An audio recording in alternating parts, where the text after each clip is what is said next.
దాన్ని బట్టి ఇంకేమన్నా చెప్తారు. ఒక రకంగా 4000 పింఛన్ ప్రకటన చేసేసి బాబు గారు జగన్ ఒకే, ఎందుకంటే అదే ఒక ఆయువు పట్టు కాబట్టి ముందర కాళ్ళకి బంధం వేసారా, అది తేల్చుకోలేకపోతున్నారా జగన్, అందుకే లేట్ అవుతుంది. తేల్చుకునేది ఏముంది, 5 ఇస్తానంటే ఎవడు కాదన్నాడు.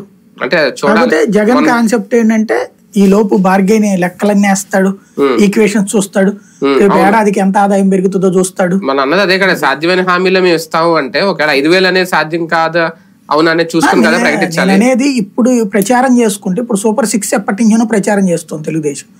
చివరికి అది సక్సెస్ అయ్యి ఉంటే వివేకానంద రెడ్డి కేసు మళ్ళీ మాట్లాడుకోనక్కర్లేదు కదా. Vivekananda Reddy case emotion issue తీసుకొస్తున్నారంటేనే దాన్ని అయిపోయింది, జనంలో ఆశించినంతగా లేదు. ఇప్పుడే వీళ్ళు కూడా చెప్పేస్తే ఇక అటే వెళ్ళిపోతుంది కదా. ఇంకోటి ఏమంటారు, 2 నెలల ముందు చెప్తున్నావు నువ్వే సీఎంగా ఉన్నావు కదా ఎందుకు చేయలేదు అంటారు కదా.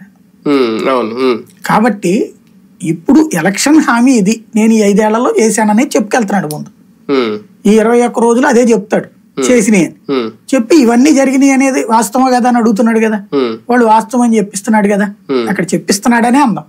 ఎందుకంటే ఎవడు తిట్టేవాళ్ళని ఎవరిని లోపల రానియరు, ఊడేవాళ్లే వస్తారు. కాబట్టి ఆ తర్వాత కదా ఇక్కడ మెయిన్ స్ట్రీమ్. ఫైనల్ గా తెలుగుదేశం పార్టీ ఇంకా ఒక 5 స్థానాల 5-6 స్థానాలు అనుకుంటా, మొత్తం 8 అయింది. ఇప్పుడు వాస్తవంగా అయితే 5 చేయాలి. ఏంటి ఇవి వెనక్కి తీసుకుని బీజేపీకి ఇచ్చినవి 3 ఆల్రెడీ తెలుగుదేశం అనౌన్స్ చేసిన సీట్లు, అరకు, అనపర్తి, తర్వాత నాదేది ఆలూరు ఏదో ఉంది, ఇది ఇప్పుడు ఇతను పార్థసారథి రెడ్డికి ఇచ్చారు కదా, పార్థసారథికి ఆదోని. ఆ 3 ఇంత ముందు తెలుగుదేశం అనౌన్స్ చేసింది. ఆ 3 కూడా అయితే 8 అవుతున్నాయి. అంటే దేనికోసం వెయిటింగ్, పెండింగ్ అభ్యర్థుల కోసమేనా లేదంటే ఇంకా సర్దుబాట్లు ఏమన్నా బీజేపీకి వీళ్ళకి? బీజేపీకి ఇద్దాం